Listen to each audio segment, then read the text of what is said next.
देश हमारा आज़ादी का 75वां वर्ष मना रहा है। स्वतंत्रता दिवस के 75वां वर्षगांठ है और इस शुभ अवसर पे सभी नागरिकों को जिला परिषद अध्यक्ष माननीय नैना कुमारी की तरफ से और जिला परिषद सदस्यों की ओर से त्रिस्तरीय पंचायत प्रतिनिधियों को एवं यहाँ के आम नागरिकों को, खासकर गया के वासियों को आपसी सौहार्द वातावरण एवं प्रेम भाईचारा का प्रतीक हमारे आज़ादी में शहीद होने वाले शहीदों के प्रति समर्पण भाव से उन लोगों को याद करते हुए देश का ये 75वां जो स्वतंत्रता दिवस मनाया जा रहा है, उसके लिए मैं आप सबों को हार्दिक बधाई एवं शुभकामना देता हूँ। सभी लोग आपसी प्रेमचारा से भाईचारा बनाकर देश जो 75 वर्षों में तरक्की किया है, उस तरक्की में अपना भागीदारी सुनिश्चित करें और विकास करना भी बाकी है।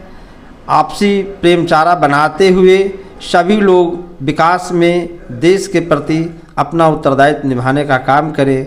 इसी के साथ मैं पुनः आप लोगों को बधाई एवं धन्यवाद देता हूं। धन्यवाद।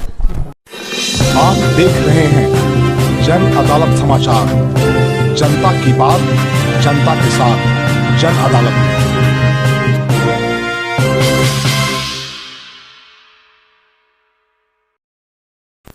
आज बिहार के गया जिले के एक होटल में भूमिहार ब्राह्मण सामाजिक एकता फ्रंट के तहत एक बैठक आयोजित की गई, जिसमें बड़ी संख्या में क्रांतिकारी भूमिहार समाज के लोगों ने, नौजवानों ने हिस्सा लिया।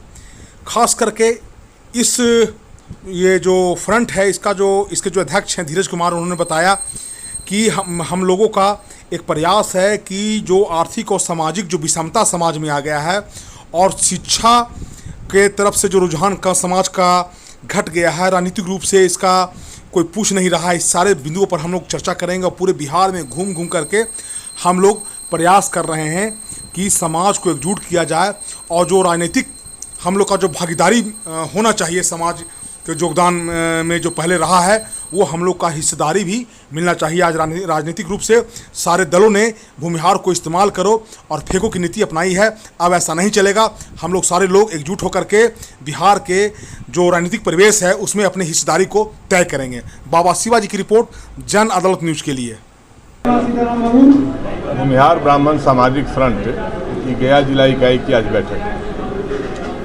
हम लोगों ने सामाजिक एकजुटता, सामाजिक उत्थान, शैक्षणिक उत्थान और राजनीतिक उपेक्षा के खिलाफ पूरे बिहार में घूम घूम करके समाज को संगठित करने का प्रयास किया है और इसका फलाफल भी बहुत बढ़िया निकल रहा है।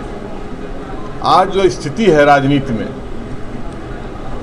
पक्ष हो या विपक्ष, हमारा समर्थन लेकर के और जो दरकिनार करने की कोशिश, कॉर्नर करने की कोशिश समाज को होती है, किसी वर्ग के, किसी दल के लिए हम अछूत हो जाते हैं और किसी दल के लिए हम टेकन फॉर ग्रांटेड हो जाते हैं। इस परिस्थिति से समाज उभरे। अंधभक्ति किसी का नहीं और अंध विरोध भी किसी का नहीं। जो हमारे समाज को सम्मान देगा, हमारा समर्थन उसको मिलेगा। हम समान दूरी सभी के साथ बनाकर चलेंगे और जिस अनुपात में जो जितना सम्मान देगा, उस हिसाब से हमारे समाज का उसको समर्थन मिलेगा। आज के राजनीतिक घटनाक्रम पर भी हम लोगों ने समाज से अपील किया है, जो बिहार में बदलाव और राजनीतिक परिस्थितियां बदली है, कि हम इस सारे मामलों में तटस्थ हैं। हम किसी की आलोचना नहीं करेंगे और किसी के पक्ष में गोलबंदी भी नहीं दिखाएंगे। समय समीक्षा करेगा और उसके हिसाब से हमारा निर्णय आगे होगा। जो भी दल घटक जिस अनुपात में हमारा साथ देगा, सम्मान देगा, उसी अनुपात में हमारा भी समर्थन उसको मिलेगा। और बाकी सामाजिक रूप से कैसे यह समाज एकजुट हो, शैक्षणिक रूप से समाज का उत्थान हो, समाज में जो कुरीतियाँ हैं वे समाप्त हों, नौजवानों को रोजगार मिले, महिलाओं का सम्मान बढ़े, नारी शिक्षा में समाज आगे बढ़े, इन सारे विषयों पर हम चर्चा करेंगे यहाँ। और पूरे बिहार में जो अभियान चल रहा है उसके कारण उसी कड़ी में हम यहाँ आए हैं और इस पर बात यहाँ हो रही है। सर, जिस तरह से 2024 को लेकर भी कई तरह की बातें चल रही हैं, क्या 2024 में भी आप लोग अपना दमखम दिखाएंगे? देखिए, स्वाभाविक रूप से बिहार के राजनीति की एक धुरी हम हैं, कल भी थे, आज भी हैं, आगे भी रहेंगे। कोई हमें दरकिनार नहीं कर सकता है, होशियारी से, चालबाजी से निपटाने की कोशिश कर सकता है। एक पक्ष बिहार की राजनीति के हम बराबर रहे हैं और आगे भी रहेंगे। इसलिए आगे मैंने कहा कि राजनीतिक रूप से हमारा निर्णय यही है कि हम किसी के अंधभक्त और अंध विरोधी नहीं हैं। न किसी से हमारी दुश्मनी है, कोई जाति हो, कोई धर्म हो या कोई पार्टी हो, किसी से हमारी न कोई दुश्मनी है न कोई परहेज है। जो जिस हिसाब से अब हमारा समर्थन लीजिए, एक मुश्त टेकन फॉर ग्रांटेड मानिए और हमें ये होशियारी से दरकिनार कर दीजिए, यह स्थिति नहीं चलेगी। और जिस प्रकार से सम्मान जितना लोग देगा उस हिसाब से हम लोग उसको समर्थन करेंगे, चाहे 24 हो, 25 हो। आगे की रणनीति राजनीतिक रूप से बनेगी ही।